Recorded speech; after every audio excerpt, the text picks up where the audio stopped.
Welcome to the Calgary Ward 12 2021 virtual debate. While this debate is being held virtually via Zoom and YouTube, we would like to acknowledge that we are on the lands of the Treaty 7 territories and Region 3 of the Métis Nation of Alberta. Participating Ward 12 candidates will square off in a debate tonight about the issues posed by you, the residents of Calgary. Good evening. My name's Christopher Brown, the host of the Cross Border Interview podcast, and tonight I will be your moderator. Prior to tonight's debate, we reached out to all candidates via email who were running for Ward 12 councillor. Candidates were given the same information and given the same details about tonight's debate. Participating candidates in today's debate are as followed in alphabetical order: Craig Chandler, John Duda, Teresa Hargraves, Mike Lavalley, Stephen Fan, Evan Spencer, and Michael Stralin. I apologize if I pronounced that incorrectly, Michael. You will correct me once you do your opening statements. The candidates have agreed to tonight's debate rules, and I will try my best to ensure that we keep on time and on schedule. Over the last few weeks, we have had over 215 submissions for tonight's debate alone. The candidates were not given the questions prior to tonight's debate, but were given the topics. Those topics include businesses, policing and safety, development and quality of life, city budget, the Green Line, and of course, because we are heading into winter, snow clearing. Now, for those watching via YouTube, I will be bringing in the candidates now. Here are 8 of your 9 candidates who are running in Ward 12. Thank you so much for doing this, all of you. As I said beforehand, each candidate will have an opening statement, and that will be in 1 minute in length. This will go in alphabetical order by last name. And to start us off, Miss Craig, a minute to yourself whenever you're ready. Oh, thank you, Chris, and thank you everyone for tuning in to hear this important debate about the future of the City of Calgary in Ward 12. I'm running not because I need a job. I'm actually needing to put some companies in trust. I will be taking a pay cut, but I'm just a really ticked off business owner, sick and tired of yelling at my TV and radio with how these guys operate this city. It is time for some change. With a 33% vacancy rate downtown, 18% unemployment rate, we are a city in desperate need of fiscal sanity.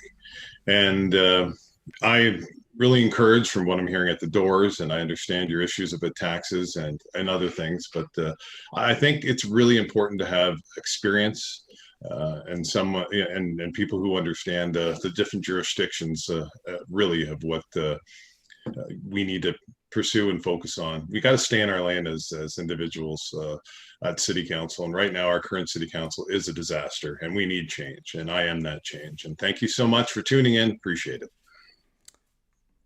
Thank you, Craig.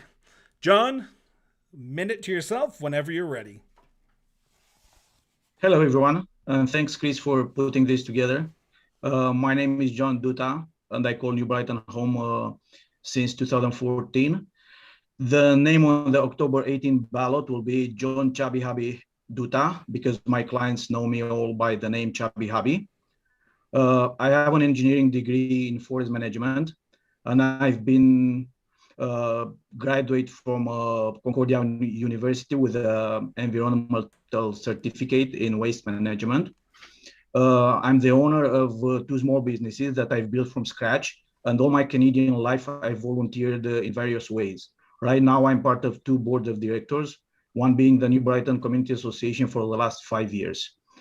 It will be a great honor to be elected as Ward 12 councillor, and to make sure I will serve only your interest, I decided to run this campaign with no donation. I consider that this, if I'm not thrifty enough to run a simple campaign like that with my own money, I cannot manage your money properly. Thank you. Thank you so much. Teresa, 1 minute to yourself for opening statements. Thank you, Chris. My name is Teresa Hargraves, and I'm running for Ward 12. This is my 2nd time running. Last time I ran in 2017 against our incumbent, Mr. Shane Keating. And I'm running again so that we can try to make Ward 12 a better place to live. I have felt that a lot of people do not have the opportunity to have their voices heard, and it has been proven over and over again that they still aren't being heard. I am a oil and gas landman and a project manager, which I own my own consulting firm, and I'm the CFO and CEO of that business. And I'm also a part of a member of the community association within our area. And I'm also a First Nation Métis person. So I'd like to acknowledge that this is our day for truth and reconciliation. And I'd like everyone to take a moment when they have a chance to actually state and take the time for themselves to reflect. Thank you very much, Chris. Thank you all. Perfect. Thank you so much, Teresa. Mike LaValle, whenever you're ready, a minute to yourself. Hi, I'm Mike LaValle. I've lived in Calgary for 25 years and Cranston for the last 20 years. I received my formal education at the University of Saskatchewan, where I majored in finance at the Edwards School of Business. My professional career includes an 8-year tenure at the RBC Royal Bank, working in both branch and head office environments, supporting staff and teams across Western Canada.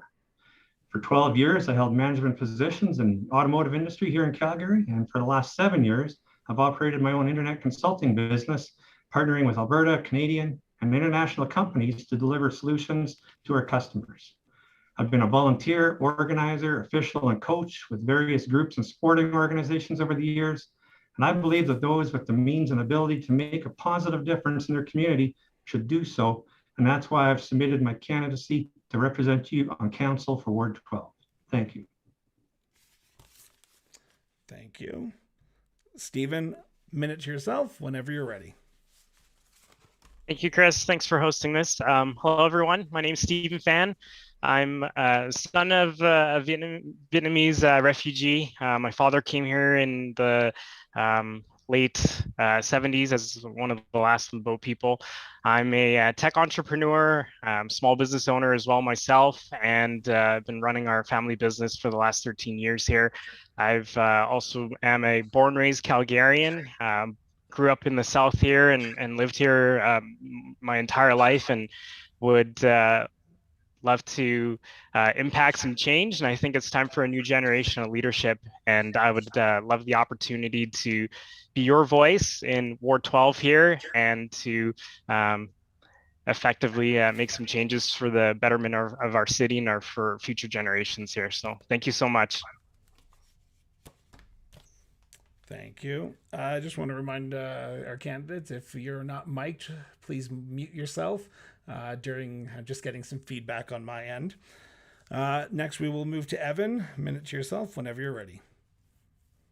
Good evening, everyone. I want to start by acknowledging that today, like Teresa, is the day of National Day of Truth and Reconciliation. Also want to thank you, Chris, for organizing this debate, and thank the good people of Ward 12 for engaging in this process. This is live tonight, or whether you're viewing this afterwards, thank you. My name is Evan Spencer. Personally, I'm a husband, father of 2. Professionally, I have recent experience at City Hall. I'm a former pastor, a long-serving community advocate and leader. I have a BA in leadership development. I'm a proven collaborator and negotiator, 2 decades of driving community development initiatives. I have a track record of inspiring others, dedicated to creating shared vision with people, committed to driving positive change as your Ward 12 councillor. As a candidate back in May, I took the Alberta Urban Municipalities Association pledge to campaign with transparency, honesty, respect, nonpartisan, and focus on local issues. A vote for me is a vote for these values in a councillor, and I look forward to an honest, open, and respectful dialogue this evening about the future of our ward and city. Thank you, Evan. Now we will move to Michael. Michael, minute opening statement to you. Good afternoon, Calgary. My name is Michael Stryline. I'd like to take a moment as well to recognize that today is the federal holiday for the Truth and Reconciliation holiday. I would also ask all of you to take a moment and ask the Alberta government to make it an official provincial holiday. That said, I am a digital marketer. I own and operate my own small business, and I decided to run for city council after speaking with or reviewing the platform of the majority of my opponents here today. The reason why I decided to run was because their platforms did have they basically said the same thing. Let's keep taxes low by either cutting services or finding efficiencies. That's the same platform we've heard time and time again, year after year, that has not enacted change. Real change will start with you. It will start by voting in fresh ideas, new voices that are free from the political influences that are currently shaping the environment that we are in today. Real change starts on October 18th. Thank you. Thank you so much, and thank you everyone for keeping to that 1 minute mark. We now turn to the topics of tonight's debate. Once I pose a question, each candidate will have 1 minute and 30 seconds or 90 seconds, depending on which way you like to call it, to respond to each question. Questions, again, will begin in alphabetical order, but this time we'll be starting with John. The topic is businesses in Ward 12. This question is from Michael. My wife and I own Auburn, Bay, Physio, Chiro, and Massage. I'm not sure if I'm giving a free plug to them, but that's the business that they own. We opened our doors mid-August 2021. What is your plan to support new businesses located in Ward 12? John, 1 minute and 30 seconds to yourself whenever you're ready.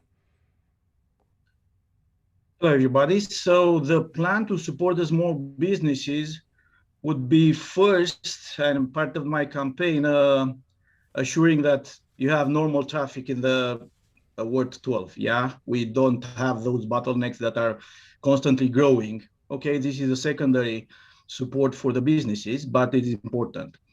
Second of it, would be important to have a normal, legislation regarding COVID and all the issues that we have nowadays, because everybody is concerned about all the regulations and all the lockdowns. And with the city taking over the provincial powers, and just enforcing stricter rules and having no health authority over these rules. So this will be an important thing to make sure, to push coherent program at the province with points, very concrete points, and make sure that all the businesses are obeying by the same rules. So, and for sure, developing a plan for tough times. Like now, we have no plan for whatever happened with the oil crash and with the COVID. So this is why downtown looks the way it looks. So with a plan for stuff that never happened before, we can shelter better the small businesses. Thank you. Thank you so much, John. Teresa, 1 minute and 30 seconds, and I will say this to all candidates. If you would like me to repeat the question, I am okay with doing that, but if you don't, then you can answer it away. 1 minute, 30 seconds to you, Teresa, whenever you're ready. Thank you. I plan on supporting all businesses, not only within our ward, but within the whole city. As your counselor for Ward 12, I'll be present to properly represent the businesses within our ward and community. Businesses are our backbone and economic driver within all of our communities here in Calgary, and especially within Ward 12. Businesses too have a voice, and they too need action and need to be heard. All businesses currently are now experiencing all challenges due to our economic times, and I'll work with their needs to ensure that we can keep our doors open. We have to look at innovative ways of taxing assistance if we need to for any businesses that we have. I know currently I work part-time at a local business here within Ward 12, and our needs have gone up astronomically just by managing even just certain different aspects due to the change in the economic times as well.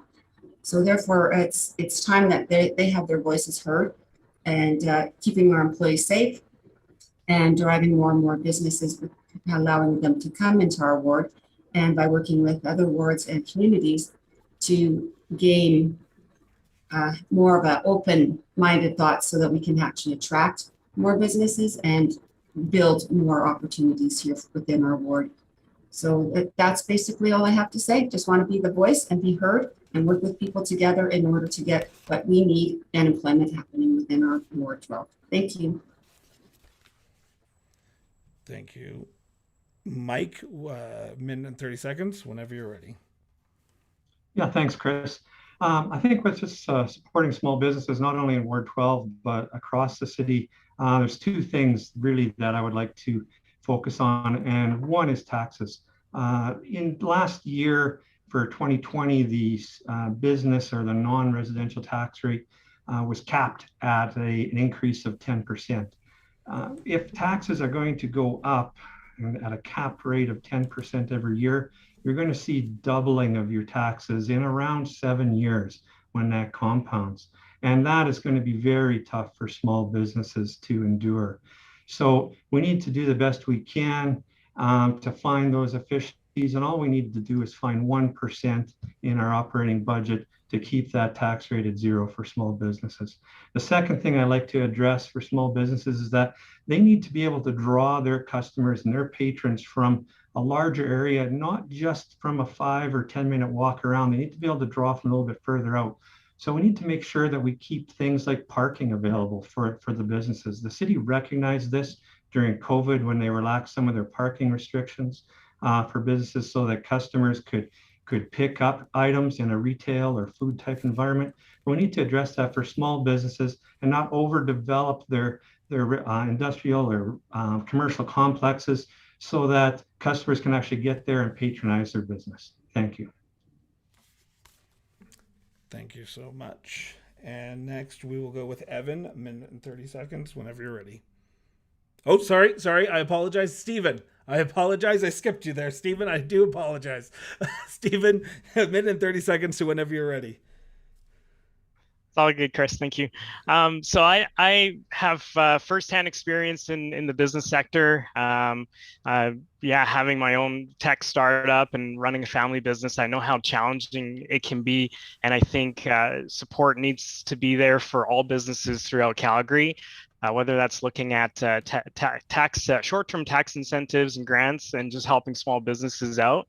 I do know that there are some programs available, but maybe they're not to the extent that we would like them as business owners.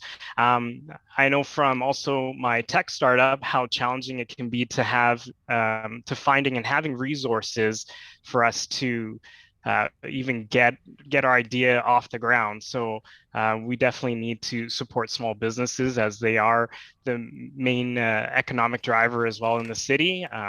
And I would love to see more support from them as well. One idea that I've had and thought of too is the Financial Stability Reserve, also known as the Rainy Day Fund.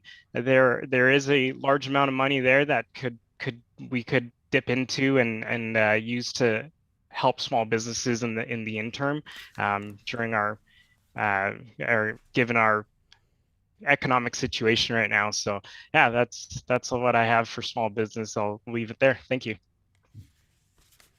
Thank you. Now, Evan, minute and 30 seconds whenever you're ready. Thank you, Chris. We're just want to acknowledge we're in a very difficult time right now in the history of our city. There's compounding factors and impacts. These small business owners, that especially the ones with brick and mortar, like the small business that put in this question, also our homeowners.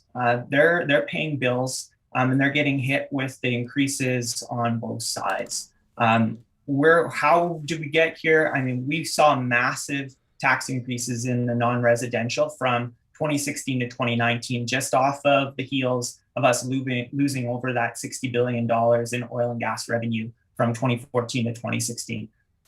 Getting out of this situation we're in is going to take patience, it is going to take compassion, and it is going to take some ingenuity and some innovation.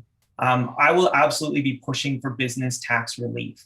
When I think of some of the promises that have been shared at the door, I'm a little concerned that there are, property taxes, personal property taxes are being pushed when it really is our business community that needs the relief. It's going to help us in the long run to find that. And I want to do things with our regulatory environment, like the bringing 4 to 8 weeks down to 2 weeks for the patios, and make sure our archaic LUB, our land use bylaw, is adapted to allow our businesses to be creative and how they respond to the challenges that they're facing.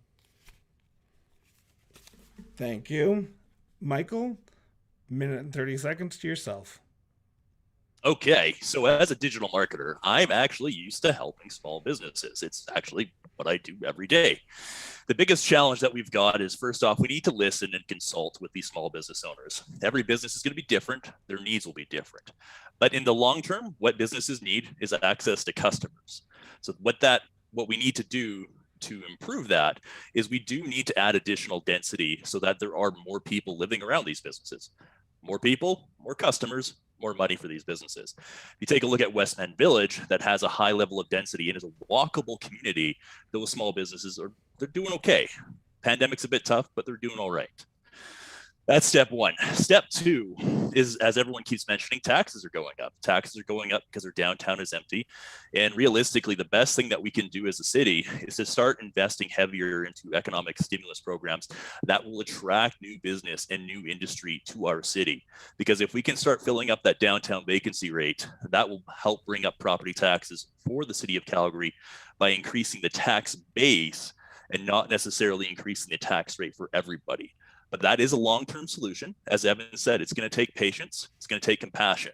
We need to take our time to actually start doing the things that we need to do to fix Calgary's economy. And by doing that, we will be able to improve the long-term economic prosperity of Calgary, small businesses. And in the short term, yes, we do need to have relief for businesses. Thank you. And last for this question, we go to Craig. Craig, minute and 30 seconds to yourself whenever you're ready. Yeah, I'm not just door knocking residential homes. I'm door knocking businesses as well. And as the former executive director of the Progressive Group for Independent Business, Calgary's largest business and taxpayer group, I've been doing things for business. I understand what the business community wants. In fact, it was our efforts with getbacktowork.ca that was responsible for some of the grants and whatnot that the UCP government gave to SMEs. And the businesses are telling me on a regular basis, the problem is the taxes, the non-residential property taxes. When I have members like mine that went under, like worse, they were paying $34,000 a month in business property taxes before even meeting payroll. And there's a lot of frustration out there. Our organization has received an award from the City of Calgary for our Cut Red Tape initiatives. And I've been doing representing small business and mid-sized businesses for many, many years. The reality of the situation is we need people who've actually met payroll, signed the front of a check, understand what the business community wants to manage the corporation called the City of Calgary. And I bring that experience to the table. And I'm also setting up a business advisory council if I do become the city councilor to constantly connect with businesses. Now, in order to have a business managed properly, we need to send business people to do so. And we've been sending a lot of people with inexperience. And if you want to know what inexperience looks like, just look at Mr. Dress up in Ottawa, see how he's doing for our country. Thank you so much. Greatly appreciate it. And thank you all candidates for sticking to that minute and 30 seconds. We are on to topic number 2, which is going to be addressed first to Teresa. And this is around policing and safety. Now, as you can imagine, policing is a big topic in Ward 12. I'm assuming you're hearing about it at the door. So we are actually putting 2 questions that we got into one. So hopefully you guys are ready for this. And if you want me to repeat the questions, I can do that. So these questions are from Clint and April. What is your position on the Calgary Police Service, its funding, mandate, and response to rising property crime in Ward 12? Also, do you support or will you start discussing a new police detachment station in the Southeast? Minute and 30 seconds. I remind everyone to, if you're not speaking, just have your mics muted. And we will start with Teresa. Minute and 30 seconds, whenever you're ready. Thank you for the great questions. Safety was part of my 2017 campaign and is still part of my 2021 campaign. That goes to show that this Ward 12 still has these outstanding issues. So police funding in Ward 12. My solution is to collaborate with administration, the new mayor and councillors to create a program to protect citizens within Ward 12. As the party said that they had been asked, that we did see crime rising in Ward 12 for sure. So we need to engage with the police services to find the best solution to put a situation for our ward based on statistics. As we are currently dealing with limited funds, we need to be mindful and creative, think outside of the box. It would be harder to serve a large ward that is outward than upwards. When the city is vibrant, there is more money and we don't think about as much things. I've been since 2017 building relations with city administration, future councillors and mayoral candidates, and of course with the police services. I find that this has been a problem we've had for well over the 4-year time. our police department is within Mindapore, which is Division 6, and they come across the bridge, which is under construction on 22X there. And it takes about 20 to 25 minutes longer for us to get a police service here. Mind you, we do have boots on the ground, but it's not enough. My neighbors were also part of that, trying to chase people away from their cars and stuff as well. So we can't have that. Thank you. Thank you so much, Teresa. We go to Mike next. Minute and 30 seconds whenever you're ready. Way better when on mute. Thanks. Yeah, there's a lot in that question. I believe it started out with a position on Calgary Police Service and funding the police. Like a lot of people in Calgary, I acknowledge that there may be some types of calls that are better responded to or in alternate ways than from what we're doing now. They're currently looking at alternative service methods to respond to those calls, and I'm for supporting that. However, I think that we should have a plan in place and let it go for a little while before we actually start taking funds away from the police. Once we have that model in place for those alternate response methods to those types of calls, then it makes sense to know, we'll know how much it is reducing the amount of calls that the CPS is making. And if necessary, we can then adjust the budgets accordingly. The other, I believe, was in response to in Ward 12. And we currently have a multi-service facility located in Seton in Ward 12. And rather than spending the money to build a brand new facility and station, I would certainly be supporting and advocating for an increase in our police presence or working out of the multi-service facility in Seton so that we can provide faster response times to the citizens in our ward. Thanks. Thank you. Stephen, minute and 30 seconds to yourself whenever you're ready. Thank you, Chris. So this is a timely question because my neighbors here in Seton actually had his motorcycle stolen right out of his garage, and probably a couple of days ago, a bunch of bottles were stolen off of another neighbor's porch in Seton, and then a break and entering attempt in Mahogany. So definitely policing is something that I support, and safer communities is part of my platform here. And we definitely need more resources for our police officers. I have personal friends that are in District 1 and in traffic as well. And they're always telling me how they're short-staffed, and I would love to see more resources either provided to our police departments and figure out efficiencies as well. One thing that I am against in this whole movement about defund the police, I definitely am not on board with that. I think we need every dollar to ensure public safety and to keep our communities safe. And as Mike said, there is a satellite office here right in Seton. However, I would love to see that be transitioned into a actual police station so that response times are lower. I've mapped it out, and the District 8 office, the response time is 10 minutes roughly. And if you needed to get a criminal background check, it's quite a far drive, and on transit, it's over 50 minutes. So I think it'd be helpful to have a district station here. Thank you so much, Stephen. Evan, minute and 30 seconds to yourself whenever you're ready. Thanks, Chris. One of the things I've definitely noticed when I've been out on the doors is I'm running into a lot of tired public servants.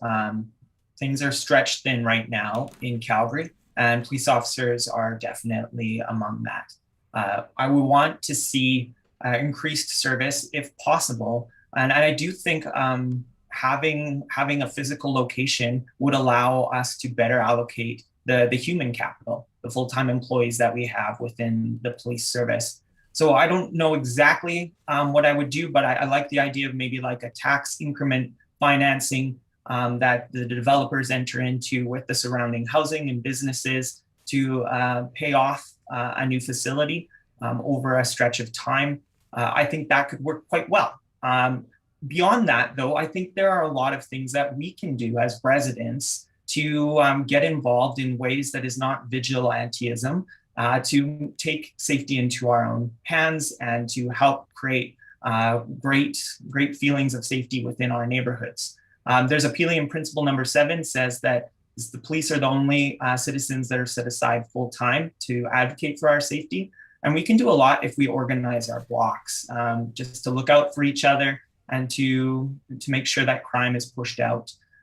Also, there's opportunities for us to explore with utilizing technology to better pinpoint the resources we do have. Thanks. Thank you so much. Michael, minute and 30 seconds to yourself whenever you're ready. Okay, so we need to make Ward 12 a safer community. But first, before we can do that, we have to acknowledge that a lot of crime is currently, the reason why we have property crime increasing is because of the economic situation here in Calgary. So step one, obviously, we need to fix the economy. If people are back to work, they're making money, we do see less crime. We also need to tackle addictions, mental health, and homelessness, because again, those are also contributors to crime as people try to survive when they have nothing. Now, moving on from that, in order to help increase safety without necessarily spending money, one thing we need to do as well is we need to build trust with the police. There are a number of people within Ward 12 that I've spoken with who don't always believe the police are actually working with them, and they don't necessarily trust them. So we need to make sure that, one, people trust the police, and two, when something does happen, that they are communicating with the police so that the police are aware that that crime is happening.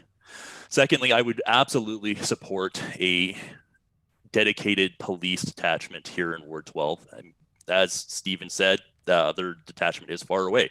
Plus, as we continue to grow, we will need to make sure that we have a dedicated police detachment here. So absolutely, Evan's got some great ideas for funding, but I still think the best idea is to make sure that we are improving the economy so that there is less crime, that we're building trust and building communication. Thank you so much.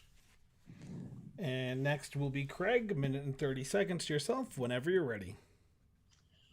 Yeah, thank you. Unlike what Evan suggested, I don't think tax hikes are the solution to anything like that at all. What I think we should do with the police service is have them actually fight crime, and let's get bylaw officers or peace officers to write tickets and do traffic. We really need to ensure that our people are looked after in Ward 12. And I don't agree with defunding the police like our certain city councillor voted to. As Common Sense Calgary revealed, our current city councillor voted for that. That's not what we need to do. That's the complete opposite. We need change. We need people who respect the rule of law, and we need people that have solutions. My entire platform will be released on Sunday on my website. It addresses this as well. It addresses policing issues, and I think our police service, which is one of the most respected police services on the face of the planet, we have a very high endorsement rate from residents towards our Calgary Police Service. So let's help them fight crime by actually putting them to work to fight crime, and let's put bylaw officers and peace officers writing tickets. Let's just refocus how this thing operates, and let's not cut the police budget like Nenshi and his crew have been doing before, and let's not cut the firefighters either. I mean, the front line needs to be supported, and anyone affiliated with any of these city councilors that have been voting this way should not be voted in as well, because it's not change. It's the same thing. We need to change, folks. Thank you so much. And last on this topic will be John. John, minute and 30 seconds to yourself whenever you're ready. Thanks, Chris.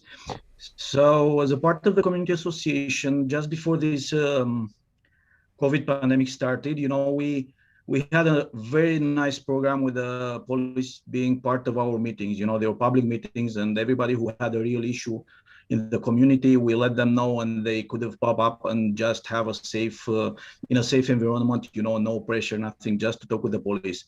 We got to meet a lot of representatives, a lot of professionals. We still keep in touch. They are our representatives for, voicing our concerns. And they were awesome in what they were doing. It was a lot of discrepancies between what you see on Facebook information and what actually happens every month. It's a lot about where you get your sources. But I see like the main issue, it's like everywhere else, coordination. You have people with boots on the ground, and you have an incident that you see in news. You call those guys with boots on the ground, so nice professionals, and when they tell you what's happening behind the scenes, and what the incident was all about and how they would solve it, you realize that you don't really have a politician who went to talk with those people and find real solutions, from the ground up. So it's like they stretch resources because of poor coordination. Yeah, the budget was what it was, was voted to cut, not to cut. And after that, they took some internal decisions, but let's hope we can fix it. Thank you. Thank you so much, John. Greatly appreciate it. Thank you, everyone. Moving on to topic 3, and this we will start with Mike on this issue. And I apologize right now if I pronounce this gentleman's name incorrectly who submitted this question. This question is from Edward. It's not. I'm just going to leave it at that, and I apologize. If you want to send me mail, there's a contact form on my website. If elected, what will you focus on in our ward? If elected, what will you focus on in our ward in regards to improving the amount and quality of community services to residents? So he goes on to say free community swimming pools, more public libraries, free community vegetable gardens, free events. This could lead to improving the quality of life in Ward 12. What is your opinion on improving the quality of life in Ward 12? Mike, minute and 30 seconds to yourself whenever you're ready. Thanks for the question, Chris, and Edward. There's a number of things we can do, and in terms of improving quality of life in conjunction with development, I think we're seeing some of that now with some of the newest development that's happening in Ward 12. If anybody's had a chance to go out and visit the new neighborhood of Rangeview, there's only, I'm going to say, a dozen houses or less built there that started with the community, but they've already got a nice playground. They've got some garden boxes in each of the properties, and it's really started out quite well. We're lucky in Ward 12 in that we have a lot of facilities. We have the world's largest YMCA, I believe it is. We have a outlet of the Calgary Public Library, and that a lot of other wards don't have, but we can do more. We have some land that's empty right now, and we have there's an initiative ongoing right now in Auburn Bay where they've taken and they're going to have some community gardens there and to use some of the unused land. So that will certainly improve situation for the residents there. And I'd like to see that expanded out to some of the other neighborhoods in the ward that have the land available as well. Thanks. Thank you. Minute and 30 seconds to yourself, Stephen, whenever you're ready. Yeah, thank you. So I'd like to address maybe 2 issues that I've heard of in terms of livability too within Ward 12, specifically knocking doors in Copperfield, New Brighton, and even to some extent Mackenzie Town. I've heard of residents complaining of odor issues, and that's some of the things that we need to tackle as well. I mean, if we want to live in Ward 12, we definitely want to live odor-free, and some of those are coming from the salt alkaline ponds and possibly from the compost facility as well. So those are some of the things that we need to address. And for pet owners, especially dog owners, I've heard of foxtails being an issue. It is an issue in Mahogany and Seton, and those are some the issues that we need to address for that. And in terms of community garden boxes, I've seen that in Auburn Bay, they have a community initiative for community gardens. And we definitely have that opportunity in all of our communities to set something up like that. And as Mike alluded to as well, that Rangeview is a great community with houses that it's a garden to table, and it's first of its kind in Canada here. So we need more initiatives like that. Thank you. Thank you. Evan, minute and 30 seconds to yourself whenever you're ready. Thank you, Chris. Yeah, this is an interesting one. I think if I was going to spend some money, which the city doesn't have a lot of right now, to improve quality of life or a livability issue for us, Seton is without their park right in the center by the hospital there, and it has sat fallow for quite a while. I would love to see some granting happen around that, maybe even some participatory granting where neighbors get involved and think about the future of what they would like to see there, and maybe even kitty in with their own resources. That could get really exciting. Another thing that I've heard about that could potentially have outsized value for the amount of resources that we spend would be putting something like a cricket pitch down in the deep southeast, maybe next to the high school and our YMCA. You have to drive a long way to go find something else like that within our city. So I think that would serve a great cross section of our city. I'm definitely in cahoots with Mike there on the community gardens and Stephen talking about that. I think that's a small investment for big gain.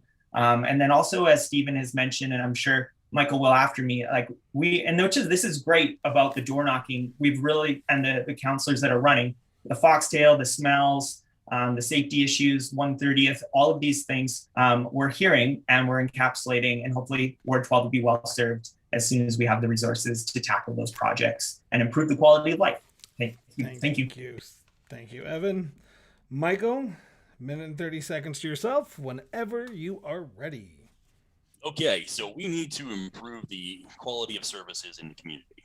So one thing that we're sorely missing is actually activities for kids. We don't have enough teenager or adult, or sorry, not adult, but teenager activities. So whether it's a skate park or some other form of activity park, or even dedicated space for kids in Ward 12 to play basketball. We are lacking that. Those are things that we sorely need. But always remember, the funding has to come from somewhere, whether it's taxes, grants. We need that money in order to build these things. So keep that in mind, but definitely I do want to see more activities built for kids, because we do see a lot of kids getting to mischief here in Ward 12. And I think if there was more activities for them to engage in, they would probably be a little bit more well-behaved. Secondly, bringing up the issue of foxtail, I have started a petition and I have been trying to work with the province and the current city council to get foxtail under control. A bylaw does need to be passed before any form of control can be done on foxtail. So currently working on that. It looks like the new council is going to have to pass that bylaw, so I look forward to doing that. As for community gardens and that sort of thing, Jennifer Reinbold, one of the people working on the community gardens, has done a fantastic job. I would love to see people within every community in Ward 12 take the things that they're good at and find ways to bring those amenities to other communities. So Jennifer could help with starting community gardens in every suburb. Thank you so much. Minute and 30 seconds to yourself, Craig, whenever you are ready. Yeah, well, first off, I'd be working with a lot of different community associations and groups. Like Teresa and I serve on one in Mackenzie Town, and I think reaching out to those types of individuals and groups are a good way to go.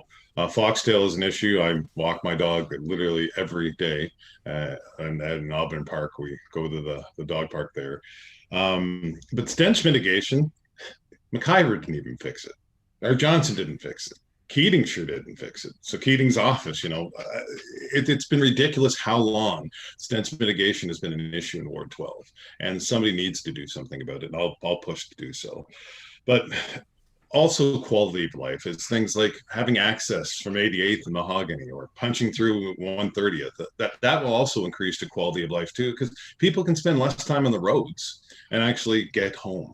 And those are the types of things I'd like to focus on, or things that are going to help everyone, be able to spend more time with their family and loved ones. And when it comes to maybe developments like baseball diamonds or whatever, I don't want to use tax dollars. I would reach out to the business community, which I have deep contacts, and try to get sponsorships in order to get it done, and work with the city in that regard. Taxes aren't always the solution, and that's the problem. We need a change of mindset, not the same old. We need to do things differently, and that can start by electing Craig Chandler on October 18th. Thank you so much. You guys are doing excellent. I might be able to go into a rapid fire for one quick unprepared question. But next we will go with John. Minute and 30 seconds whenever you're ready. Thank you. So my answer to Eduardo would be for the fine tunes and quality of life in his neighborhood, take a great idea, put some time in it, do some volunteering, get some neighbors behind it, go to the community association and see what you can get. This is the best way. One voice won't solve anything. And yes, from my experience at the community association, the city was pretty good with resources and grants and all kind of information. At one point years ago, we tried for 1 year and a half to get a community garden done. When we had a stack of documents and everything was ready to go, the 1 or 2 volunteers who wanted this disappeared and nobody else wanted to take over. So let's not forget in all this, you need people to make it run. You need volunteering. There's so much resources you can ask from the city. I mean, paid employees and everything else. So yeah, great. I said great ideas. You need to run them by your neighbors first. If you have a good idea and you think it can be good for everybody, just try to get feedback from your neighbors. Sometimes it's not what you think. Getting an idea on the table, yeah, it's going to get a lot of backslash sometime, but this is how things get done. So that's why I decided to support a lot of the community association and to make them really strong voices and to make people aware that this is the first step where you can filter your problems. Thank you. Thank you. And to end this topic, we will go on to Teresa. 1 minute and 30 seconds to yourself. Teresa.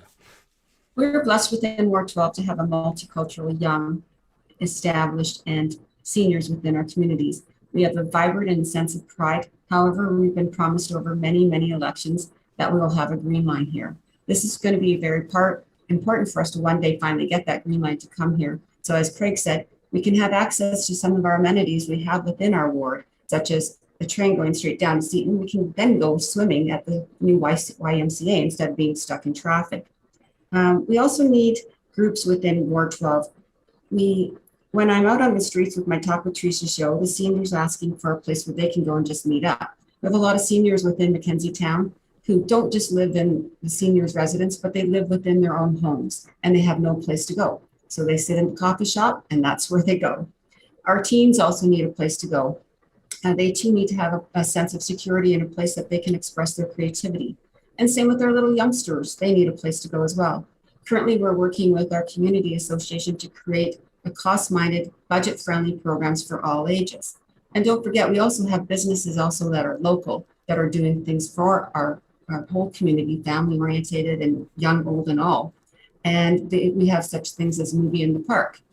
We have the food trucks. We have other garden centers here as well. Like on High Street, we actually have bees on all the roofs that are creating honey. And we have one on the Sobeys store as well. It's got 2 hives there. So I think we're doing quite a bit of things for our ward. So much, Teresa. We're moving on to topic number 4, and this question is going to start with Stephen, and this is about city budget, and it comes from Derek.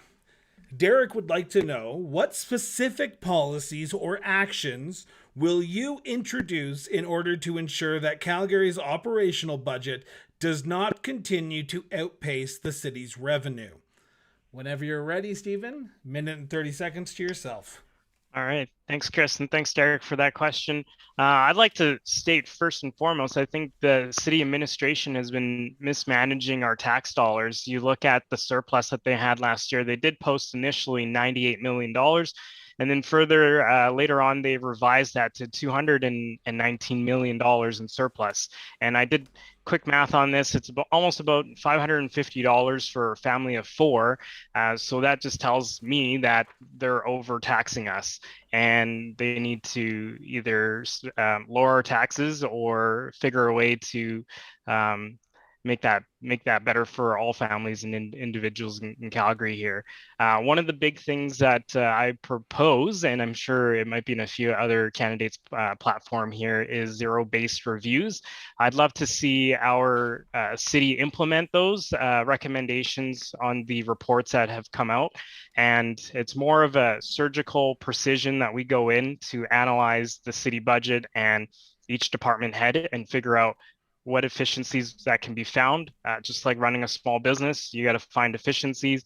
and make sure that every dollar counts. These are tax dollars that we're talking about after all, and the solution is not to increase taxes on everyone just to make things work at the city. So I'll leave it there. Thank you. Thank you. Evan, minute and 30 seconds to yourself whenever you are ready. I think one of the specific policies I would be looking to implement is cap it at a cost of living increase year over year, especially over this short term here. We need to make sure that we right the ship, and we make sure that we find our new equilibrium, as the city and the revenue structure right now is still attempting to do that. We still are having to use the phased tax program to ensure that our business community can kind of survive through this tough season that we're in. Certainly another thing I want to do, and sooner rather than later, is address that phased tax program. Right now we are creating what I've heard called as a bow wave. We're pushing off the financial reckoning of our current budgeting into years down the road, and pulling money continually out of the fiscal stability reserve, the slush fund that Stephen talked about. I'm definitely on board with making sure that we use that zero-based review model as often as we need to find the savings that we need to make sure that we aren't bringing increases to our budgeting. And then I also think it's important for us to really start to think about a new revenue model. Certainly a little bit outside of the purview of City Council, but it is a conversation we need to have with the province to ensure that the future economy and our new revenue model can sync up. So that's something I'll be looking into. Thank you so much. Michael, minute and 30 seconds to yourself whenever you are ready.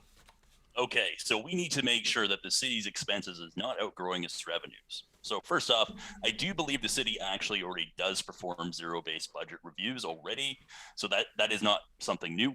Secondly, to be perfectly blunt, the way to end and make sure that our expenses aren't outgrowing our revenues is to end urban sprawl. We keep building these communities that are primarily comprised over 60% of single family homes. And I know that's going to bother some people, but the problem is when you build low density communities, they still have to install infrastructure. Now, the developers are supposed to pay the majority of the infrastructure installation, if not all of it. But what happens is over a period of 20 to 25 years, even sooner, when roads need to be repaired, infrastructure needs to be replaced, and when you need services like snow plowing, what ends up happening is you've built out this great big sprawling community, and there is not enough density or not enough property tax revenue being generated per kilometer to appropriately pay for the replacement value of infrastructure and to appropriately fund services. So to put it bluntly, we need to start doing things differently in Calgary. We need to start building our communities so that they're sustainable. And that's good. Thank you. Thank you, Michael. Craig, minute and 30 seconds to yourself whenever you are ready. Yeah, as Marcel Latouche from Lead Calgary says, they actually aren't properly implementing zero-based budgeting at the city of Calgary, and we need to do that. It's a one thing in my platform as well. It should be in everybody's platform. The budget, I think it's really important that we elect people that have managed big budgets, such as myself, who've met payroll and signed up front of check. I think that's quite important because we do understand these things. Now, another thing we need to do, in the current Ernst & Young organizational review is not as forensic or as deep as we would have liked. Our business group is the one who pushed for it. In fact, we pushed for it with Brian Connie when he was mayor as well. He hired Mercer & Company that came in and they found $10 million in savings a year. We need to do a deep forensic audit of all departments to find out where we can make trim some fat. But we really need to have people who don't just have theories, but have to have real life experience. And it's quite important to manage budgets. I have done that, and I think it's important to do that. And we can't talk about tax hikes. We can reduce taxes. We actually can.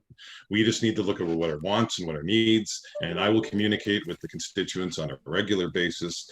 I will be having coffee meetings and town halls and regular Zoom meetings all the time to talk to people. Now I also have done so by polling thousands of individuals as well. So people want the budget under control. Thank you so much, Craig. John, minute and 30 seconds to yourself whenever you are ready. Thanks.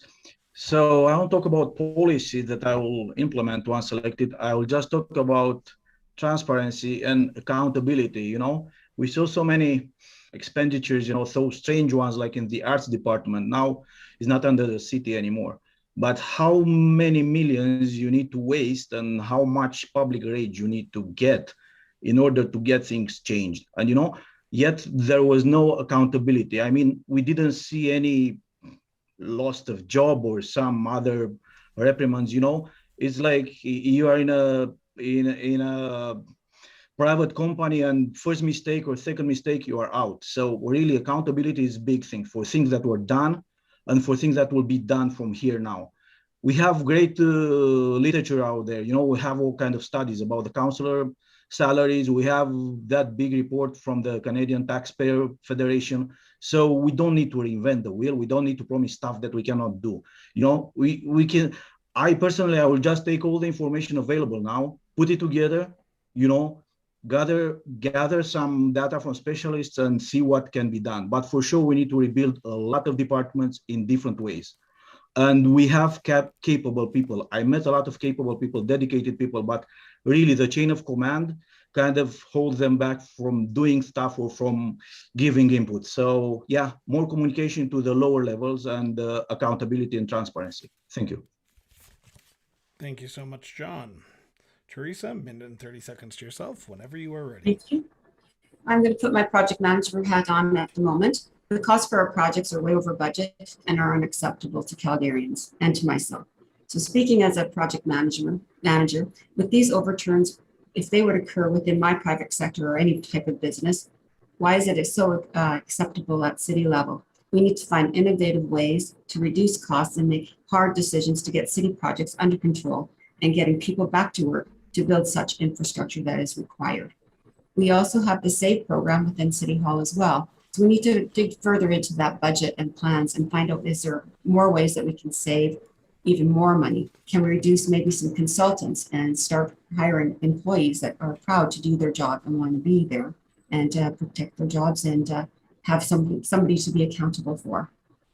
We also have to look at the tools and techniques that we're using within the city walls. Some of our aging programs, for example, we might have one department using 4 computer programs, and those 4 computer programs are not compatible with anything that's new, and we're spending millions of dollars just maintaining them.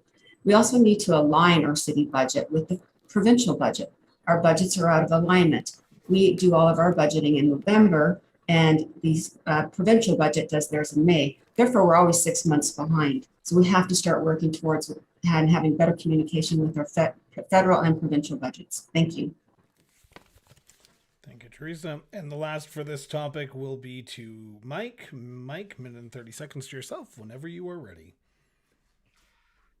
Thank you, Chris. Yes, we absolutely need to get the budget under control. We need to control this graph that you see behind me with the increase we've seen in residential tax rates in comparison to the increase in personal income in the city. The question asked, what are your specific policies that you're going to introduce to do this?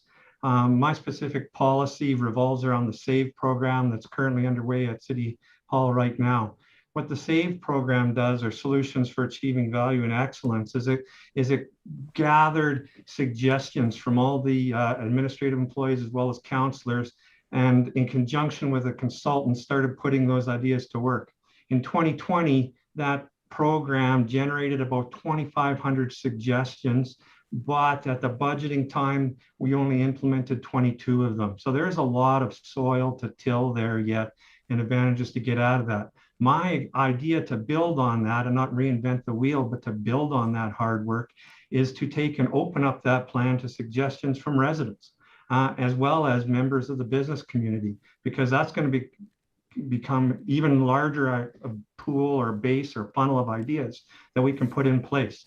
I'm confident that we will be able to get enough savings out of this program to reduce our tax increases to zero for both residential and non-residential taxes, and maybe even return some money to the community associations to spend as they see fit in their communities. Thank you. Thank you so much. Now, this next, we're on topic number 5. And this question, we are starting with Evan, and it's posed by Ian. And I do apologize. I've lost my spot here, and I feel like I should have had this acronym better prepared, but for some reason I did not. So, Evan, hopefully you know what this means by this question. How will you go about getting the delayed Green Line built out to the SHC by 2025? Minute and 30 seconds to yourself. South Health Campus, I believe, is what that is.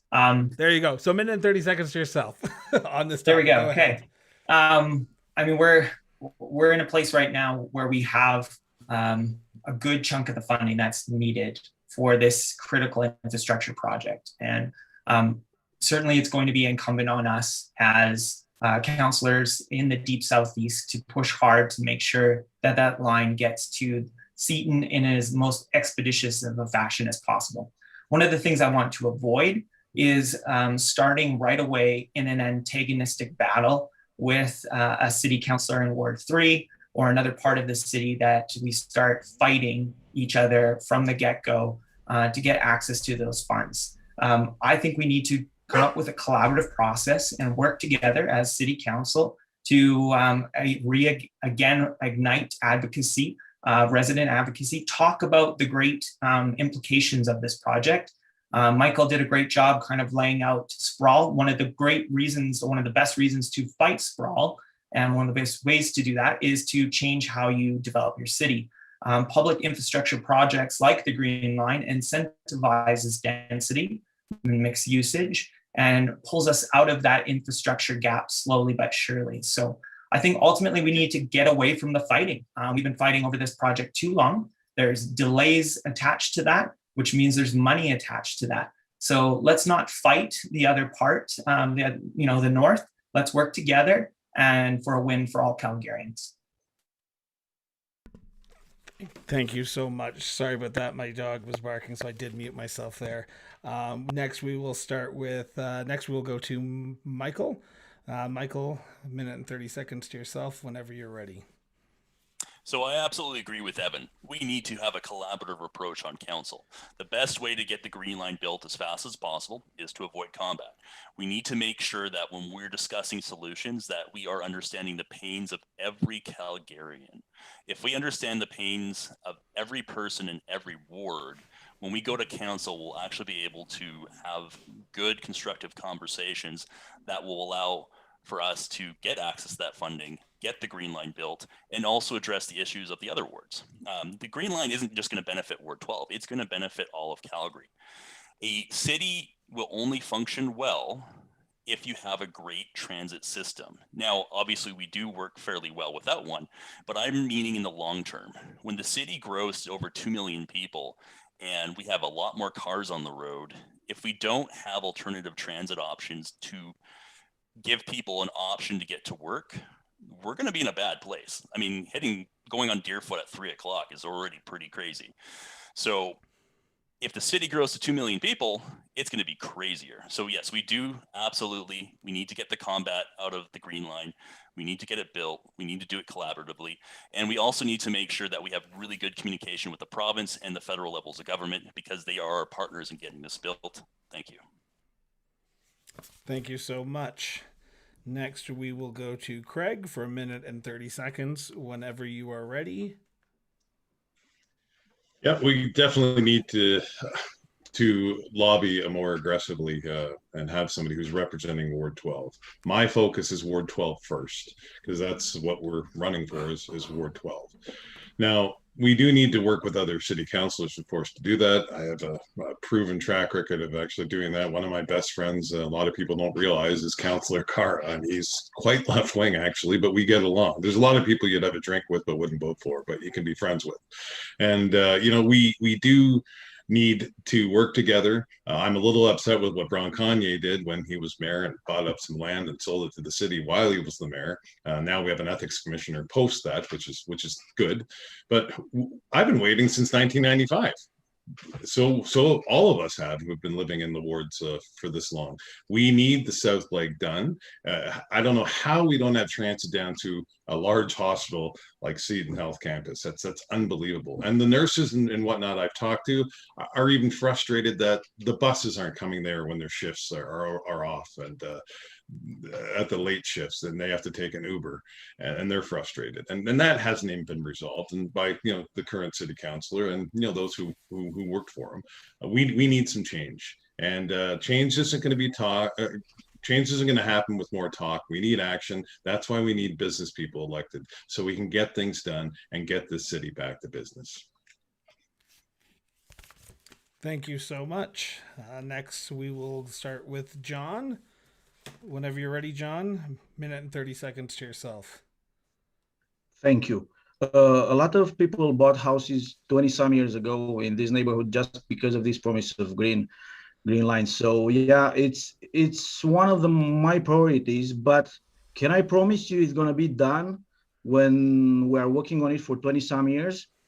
I cannot really promise this. The only promise I can make is like I'm going to keep the pressure on and try to work with everybody around the city, because being such a big project, even if you want to prioritize and say, okay, Ward 12 first, it's out of reach because there's so much money involved, and the scope of the project is broad, and it's difficult to do it. But we have a chunk of the money to start it. Things are looking better now thanks to the promises from the federal campaign. So what can I say? Let's hope that the project will still go on. And like I said, it's a good breath of oxygen. We needed like oxygen for the future, really. I mean, Michael was saying about look at Deerfoot, look at 52nd Street at 4 p.m., how it looks right now and how it's going to look in a few years with Mahogany extending and Seton extending. So yeah, it's a top priority on my list, and I plan to keep the pressure on like it was till now. Thank you. Thank you so much, John. Greatly appreciate it. Teresa, a minute and 30 seconds. Whenever you're ready. Thank you. When I ran in 2017, the Green Line was on everyone's mind as well back then. However, it wasn't as bad as it is now. We already had funding in place at the time with the provincial and federal government. So people were like, okay, it's coming, it's coming. They were promised for over 12 years now that the Green Line was coming. So as previously mentioned, the Green Line is way over budget and is not addressing the needs of Ward 12. When looking at all the Calgarians and working for Transport Canada, when I worked at the airport, I saw a need for the train to go to the airport like most major cities. This will also definitely not only help Ward 12, but it'll also put Calgary back on the map. If you look at major cities such as Amsterdam, you have a train that takes you right downtown. So you can go enjoy the scenery and the goods and services that the city may offer to them. We need to look at the Green Line so that we can travel back and forth down 52nd and through the routing that we need. We need to get things to the hospital. However, coming up with the Green Line, we also need to make sure we have the policing and the boots on the ground. And that might also be we might also have the transit police services as well. When the new Red Line was extended, a friend of mine told me she already noticed that there was people that had access to her home that never had access to her area before. This is still a concern of mine, and it still goes back to the safety and policing services that we require in order to keep Ward 12 safe. And as well as for as you mentioned, the people who get off the late shifts at work and stuff, as I'm one of them, I would like to also make sure that I'm safe if I'm traveling. Thank you. Thank you, Teresa. Mike, a minute and 30 seconds to yourself whenever you are ready. Yes, to get the Green Line down to the South Health Campus and to Seton, what we have to do is look at the alternatives. Right now, the alternative is for phase 2 of the Green Line in this first part of construction is to cross the river, the Bow River, just out of downtown and go up Center Street to approximately 16th Avenue. There'd be 2 stops there. To make the case for bringing the Green Line to Seton, what we have to do is really focus on the goals of the Green Line. One of the goals of the Green Line and increased public transit was to improve the environment by taking cars off the road. We won't be taking any cars off the road if we replace bus transit up and down Center Street with train transit up and down Center Street. So it's an argument for Green Line to Seton. One of the other goals of the Green Line is to connect people and places. The South Health campus has 2,400 full-time equivalent staff working there, so probably about 3,000 people, and that is certainly a key asset that we need to connect to make best use of that public transit.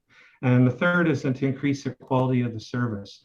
We will see more ridership if we bring the Green Line down into Seton at the South Health campus than we will if we just transfer ridership from the buses to the train going up Center Street.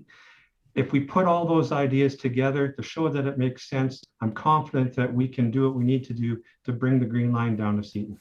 Thanks. Thank you, Mike. And last on this topic, we will go to Stephen. Stephen, 1 minute and 30 seconds to yourself whenever you are ready. Thanks, Chris.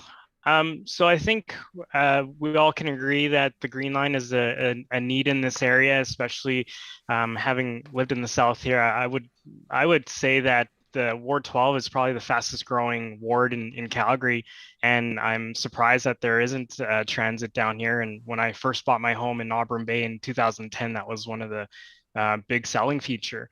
And a project of this scale, stage one, it's great that it's coming, and we need it to go all the way to the South Health campus. I would love to see this project be done on time and on budget as well, and not cost us any more money. And the next council that comes in is going to have to decide between the north leg or the south leg. And I would say that the south leg would be a lot cheaper versus the north leg. And if not, we could do a BRT even and have that groundwork in place so that it could be converted at a later time to an LRT line. So that's my proposal, to basically connect it to the South Health campus if the cost is too high for an LRT line in the interim, when the next council has to talk about it. Thank you. Thank you so much. We will now turn to topic 6, and this question is going to start with Michael. Michael, you get the snow clearing question. This question is from Sandra. Most winters, residential roads are unsafe for pedestrians and motorists due to lack of snow clearing. At times, they are impassable. The current snow clearing plan is inefficient and does not address residential needs. Do you have any plans to change the current city snow clearing policy to improve the efficiency of our tax dollars in the area of snow clearing? Michael, 1 minute and 30 seconds to yourself whenever you are ready. All right. So having properly plowed streets and roads is very important. It improves accessibility for everybody, whether you're walking, you're in a wheelchair, or you're driving. If the roads or streets are not plowed properly, like quite literally after a snowstorm, sometimes I can't even leave my house because my car gets snowed in. So in order to improve the efficiency of snow removal, I personally think that we have an opportunity to make better relationships or more relationships with private contractors that live in and around every section of the city. So what we need to do is we need to make sure that city employees can focus on the main roads. And then when it comes to making sure that we have more efficient snow clearing routes, we can hire contractors. And I know we already do hire contractors, but we need to hire more contractors to quickly address heavy snowfalls so that people can walk and get around the communities without slipping on ice or snow. It should also be mentioned as well, we do need to get our neighbors to help each other more. There's plenty of people who don't shovel their sidewalks. And all I can say is that if one of your neighbors doesn't clear their sidewalk, just do it for them. Be a neighbor. They'll appreciate it. So in short, we do need to hire more contractors to improve the outskirt snow removal. That will cost more money. So, and I'll say it again, if we put an end to urban sprawl, we'll be able to increase our revenues without dramatically increasing our expenditures. Thank you. Thank you so much, Michael. Craig, 1 minute and 30 seconds to yourself whenever you are ready. Actually, contracting out for snow clearing is something that they've been doing in Winnipeg for some time, and it works very effectively. It also saves them a lot more money. So we don't need to have expenditures. I think anything the government does, private business can do better. And this doesn't mean privatization, folks. It just means contracting out. City does that with various things, but we should be looking to do that with snow removal. It's very effective in Winnipeg, and even Edmonton is looking at doing a pilot project of it as well. I've heard from Mike Nickel up in there who said that that's something they're looking at also.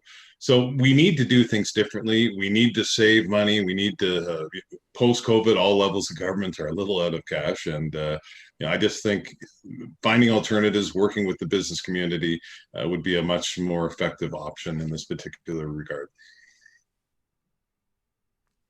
Perfect. Thank you. John, minute and 30 seconds to yourself whenever you are ready. Thank you. So this snow is coming back to us every single season, in different forms and shapes. From my knowledge, I know the city changed a few things around and not for the good. They took a few contracts from the local stakeholders like resident associations where we all pay taxes.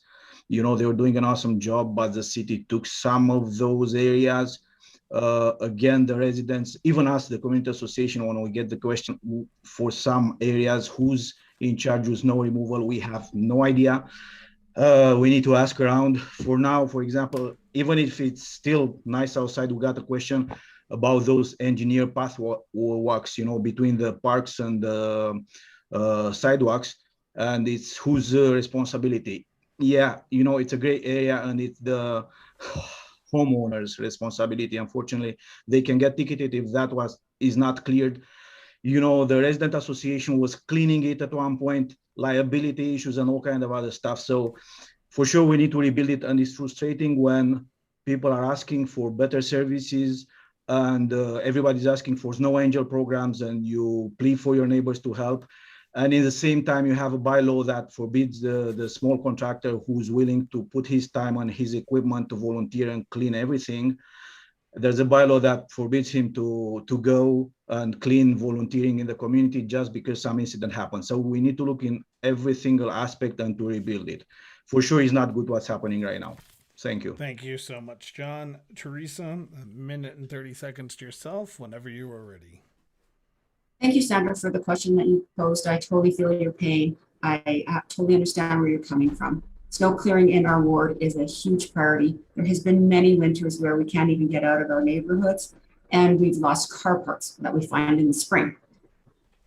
This is very unsafe for all, especially if we need our first responders to get to our homes. So I propose, I know we work with our community association, and they do some of the work with the city to help keep our community safe and clean, is maybe that we can start having our community associations take some of the help us where we can and work with the city to come up with the liability issues and opportunities for them to do that.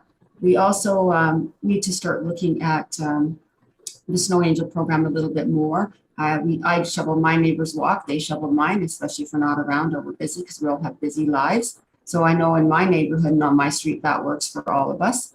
And we also need to try to find ways to look at our priority routing.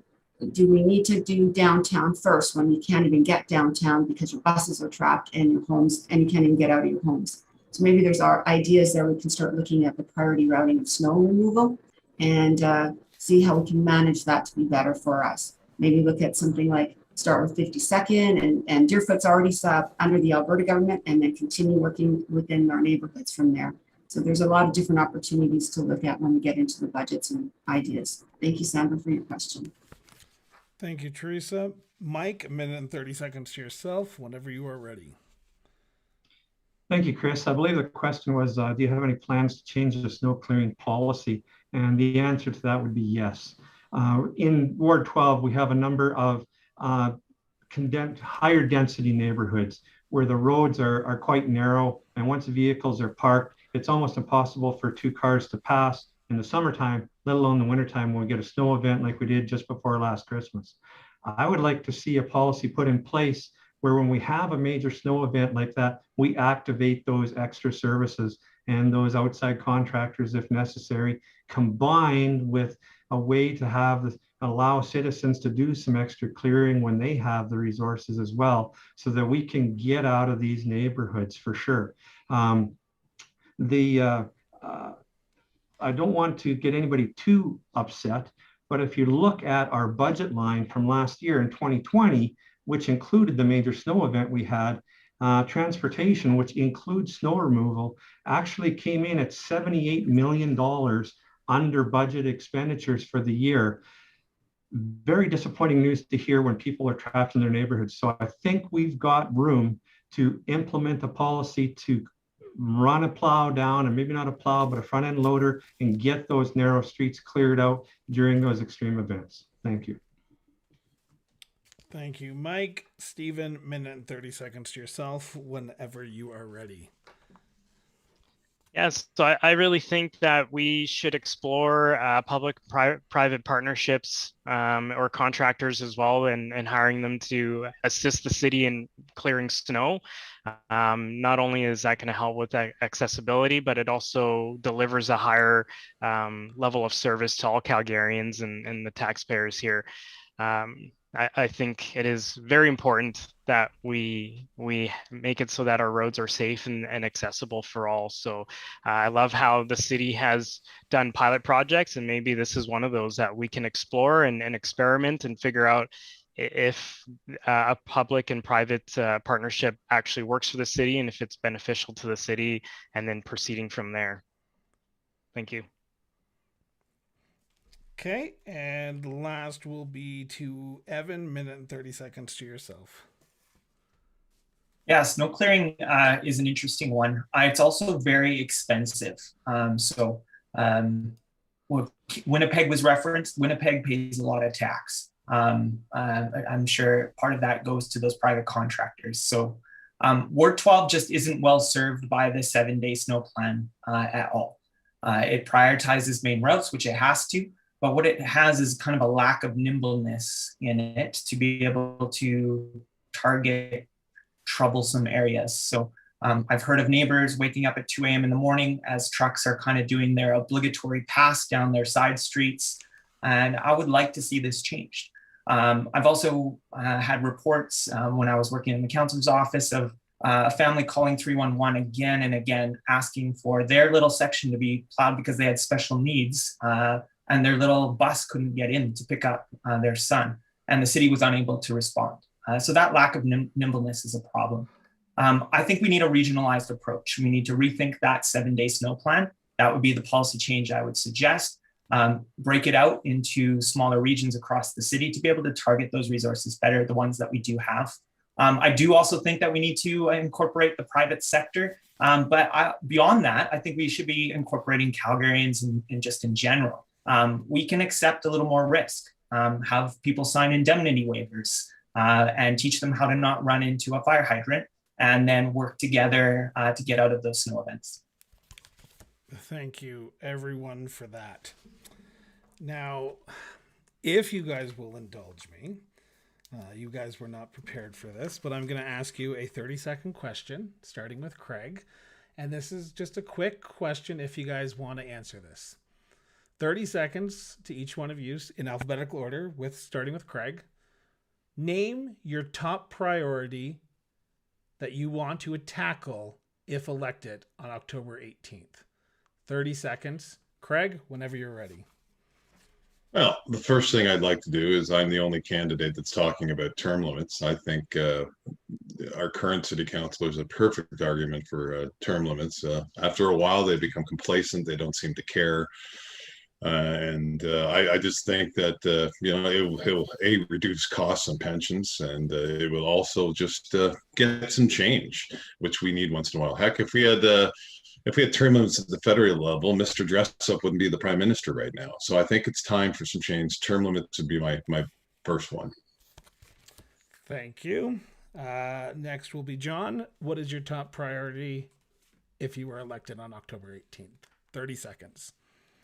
My top priority, as I put it on my campaign, on my platform page, is would be to connect 130 Avenue to Stony Trail. You know, it's part of many problems in traffic. Was designed 20 some years ago with, you know, a really proactive thought that this area will grow. Somebody scrapped it from the planning, so would be a good move for all the south and for the connections around.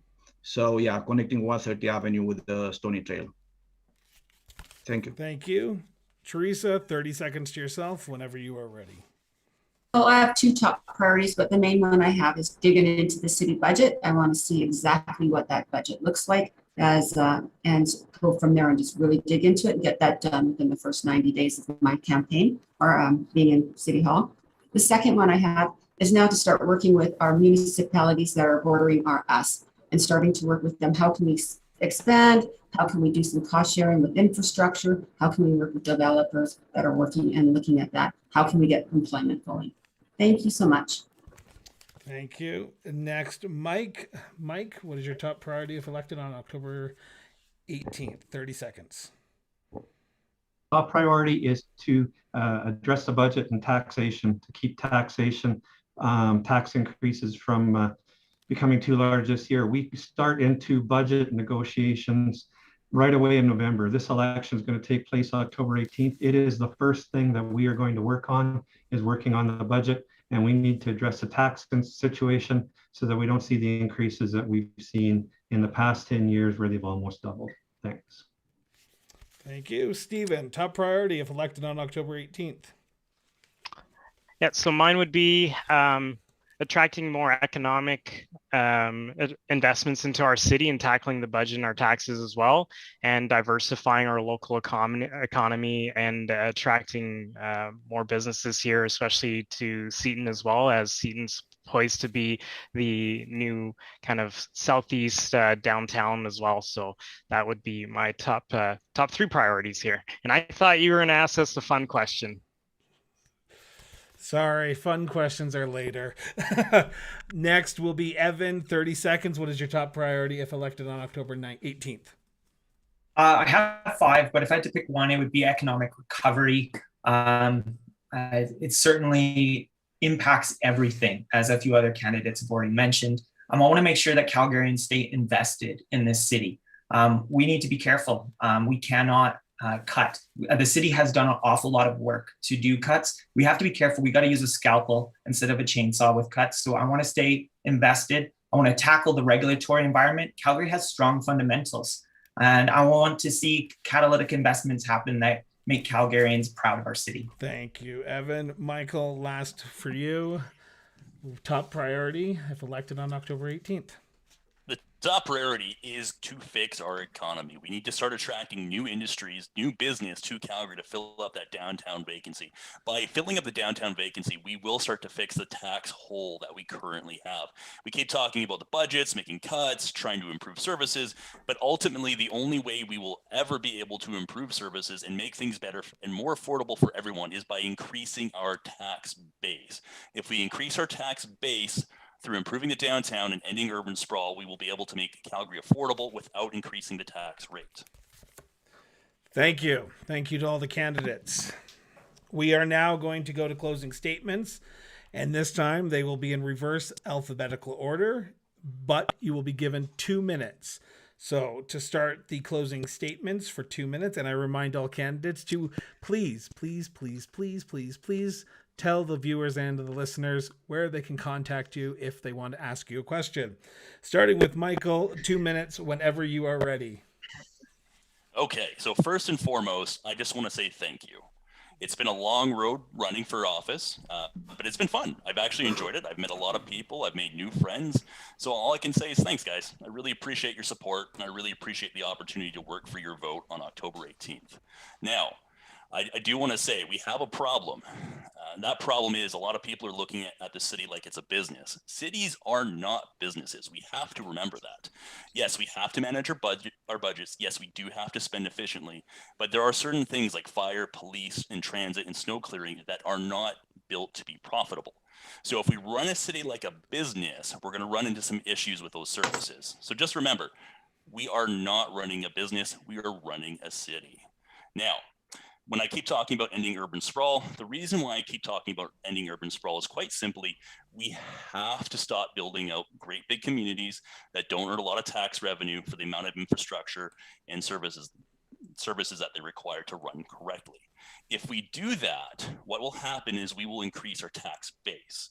The focus of the city going forward needs to be increasing the tax base, because if we can do that, we can actually be successful in improving the quality of life for every Calgarian without increasing the tax rate. Now, that's a very long-term thing, but it has to be done.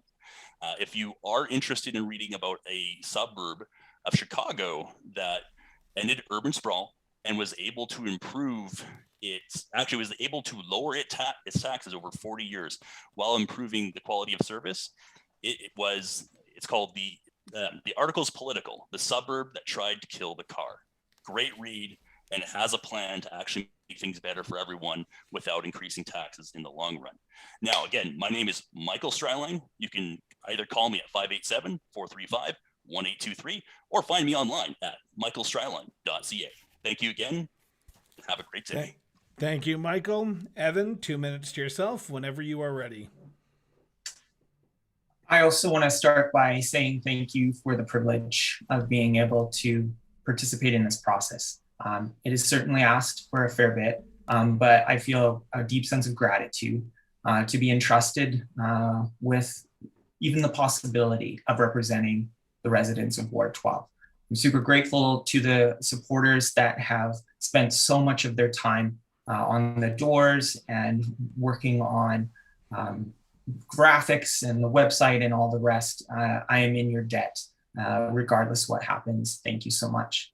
Ward 12, everyone that's watching, we are in some extraordinary times.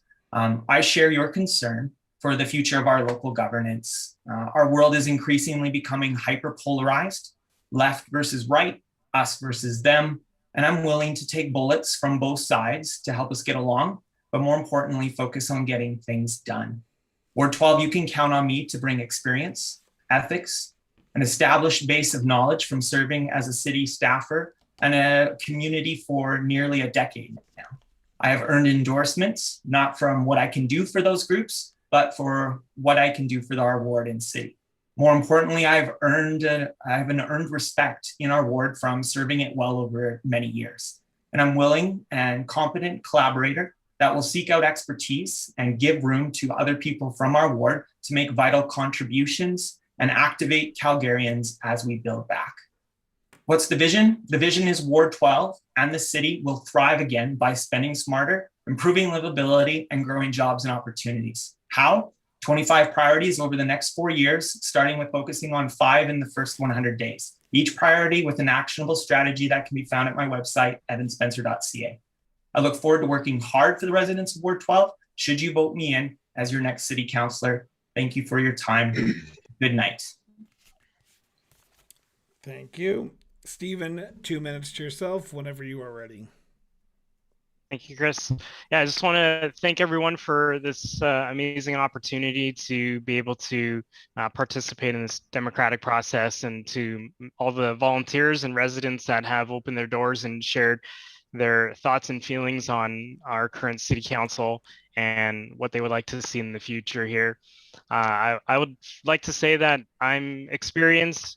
I've been a tech entrepreneur, a small business owner. That's all I know is being an entrepreneur, and I am respectful, and I'm a listener. I'm willing to work with everyone here in Ward 12, regardless of political stripes, especially in a time right now where everything is so divisive. And I know that Ward 12 is looking for a candidate and a councillor that is willing to hear them out and take action on all the steps and items that needs to be done in Ward 12, and the challenges that Calgarians overall will be facing here in the near future.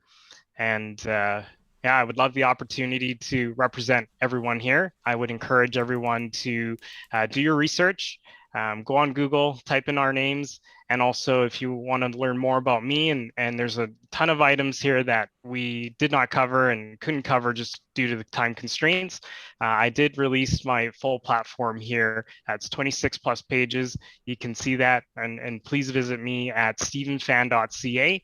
All my contact information is on that website as well, and feel free to reach out anytime. Thank you. Thank you, Stephen. Mike, 2 minutes to yourself whenever you're ready. Well, first of all, I'd just like to thank you, Chris, for hosting this debate. I really appreciate it. And thanks to all the candidates for participating here tonight as well. It really lends to the process, and especially thanks to the viewers. Without their engagement, it's really tough for us to get our message out. So I thank the viewers for viewing this debate here tonight as well. One thing that's become really apparent in the last year and a half or so is that we really never know the challenges we're going to face. No doubt the future is going to be very unpredictable. That's why I think it's so valuable, and maybe more so now than ever before, to have decades of relatable experience. Having faced more situations in the past and having found more ways to successfully move forward can help provide a stronger foundation to build on and maybe rely on to face the challenges ahead. And I think challenges are going to arise. I think all the candidates here have faced challenges of some sort during the campaign alone. Well, we can always predict what we'll encounter, but the only thing we can control is how we respond. One of my key priorities is respect, because I've heard from so many people that they're tired of the bickering and the divisive conduct that we've seen of those that are currently on council. As councillor, we're going to be challenged both professionally and personally on many occasions. It's how we respond to these challenges that counts the most. Calgarians just want their representatives to focus on getting the job done. I didn't decide to run for councillor because I'm seeking notoriety or the limelight. I'm just running because I feel I have a lot to offer. Also, I'm not looking to tell you how to live. Rather, I want to help you live the life that you want in our great city. My pledge to you is to provide responsible, respectful representation and a voice of reason on City Council. I thank you, and if you'd like any more information, you can visit my website at mikelavalle.ca. Thanks. Perfect. 2 minutes to yourself, Teresa, whenever you're ready. Thank you. As I was running in Ward 12 for 2017, I had never stopped working hard for Ward 12. I've always been there and working for them every day since I ran. Even though I got second last time, I still kept on working. I've been working with developers. I've been working with the Orphan Well Association. I've been working with the provincial government. I've been working with the federal government. I want to try to find ways, number one, to get rid of the orphan wells that are in our ward or near our ward. These are very toxic. They're H2S, meaning sour gas. And if they actually happen and to go off, we would have to take shelter in place. Our first responders are trained, because I was also part of that program at SAFE. And that is a huge issue. First thing you're going to do as a parent is go get little Johnny or little Jilly from school. First thing you do outside, you're going to die. So we need to get things going like that so that we can actually be part of that. That was what I've been working on, and still am working on it. It's very important to me. Being an oil and gas landman, that is something that I know about, and I know about the environment in that aspect. The other thing I've been working with developers, and I've been listening to our area councillors and municipalities. And I've been working with them as well. They would like to come up with a cost sharing idea. Like we have Rocky View County, just right at our doorsteps. They're looking at building a huge CP rail intermodal there.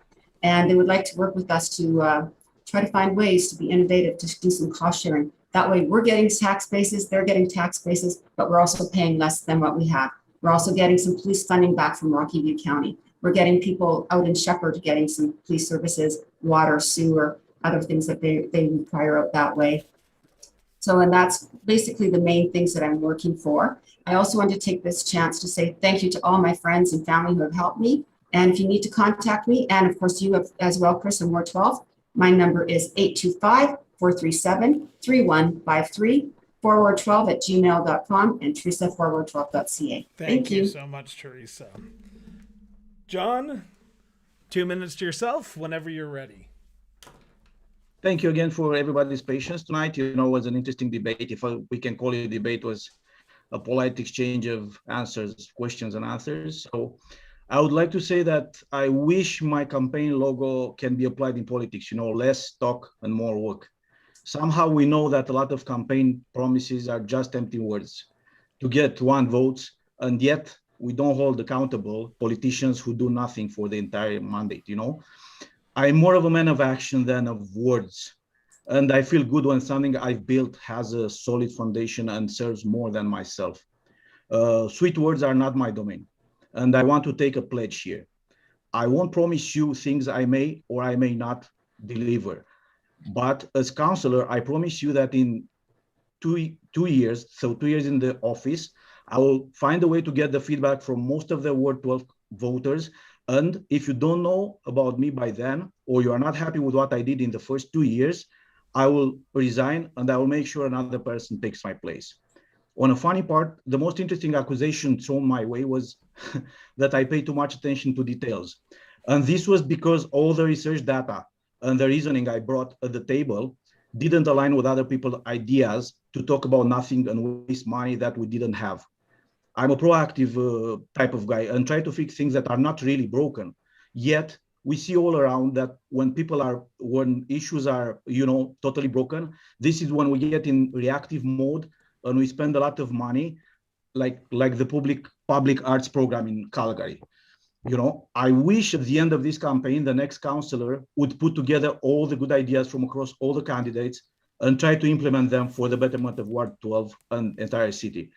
Thank you all. Have a great night. And don't forget to be humble and thankful for everything we have good in our lives.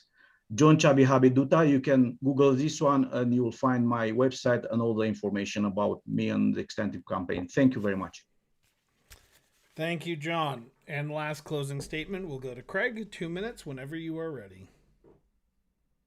Well, thank you, Chris, and thank you, fellow candidates, for coming on this debate. It was a good exchange of ideas.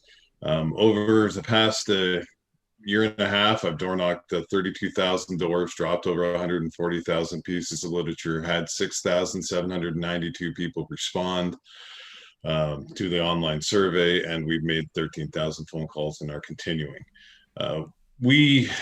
My most recent piece of information is out right now. It talks about your top concerns and issues, and we'll be having some more information coming to you in the future. The city of Calgary is literally a business. It's called the Corporation of the City of Calgary. And what we need is to elect people who have business experience to help attract business. I'm the only candidate that did exit interviews with all the companies leaving going down to Houston. I'm the only candidate I know that has talked to Amazon to ask them, you know, their side of the version of why they didn't build the facility here in Calgary and just did it in Balzac. And taxes are a major issue. And I know, as the former executive director of the largest business group in the city, what businesses want, what businesses need. And folks, if we don't attract business to the city, what's going to happen is your taxes are going to go up even further. And you're going to make up the shortfall. We need to have people who have run corporations, who have a plan, who've met paychecks, who understand budgets don't magically balance themselves. And I have a detailed resume, which you can see on my website as well, which is electcraigchandler.ca. You can email me at info@electcraigchandler.ca, and you can give me a call at 403-720-1911. Please do your research. Come to my website, again, electcraigchandler.ca. And thank you so much for the opportunity to be able to talk with you this evening. Deeply appreciated. Thank you. I'm just going to bring myself back on here for a second and say my closing statements. I want to thank the candidates and also you, the voters, for doing this. Taking time out of your Thursday night to sit down and watch a debate, an exchange of ideas, but also to the candidates for taking time out of their campaign and actually talking about the issues that are important to you, the residents. By taking time out of your day, you, the voters, you've done the first step to ensure that democracy survives. Democracy only survives with candidates and voters. As I've said numerous times on my show, vote. Vote, vote, vote. If you do not vote, you do not have a voice. Advanced polling opens on Monday, October 4th and runs until until October 10th, I apologize. And also, Election Day is October 18th. Get out, get educated. Take 90 minutes, learn about the candidates who are running for mayor, learn about the candidates who are running for council, for Senate, learn about the plebiscite issues that are currently being presented in front of us as well. The school board trustees, learn about the candidates and vote. At the end of the day, if you do not vote, do not complain on social media. I also want to say that I will be back here Monday night with another batch of candidates for Ward 1 at 7 o'clock, Monday, October 4th. So please tune in, and I thank you so much, everyone, for doing this. Have yourself an excellent rest of your Thursday, and stay safe. Thank you, everyone.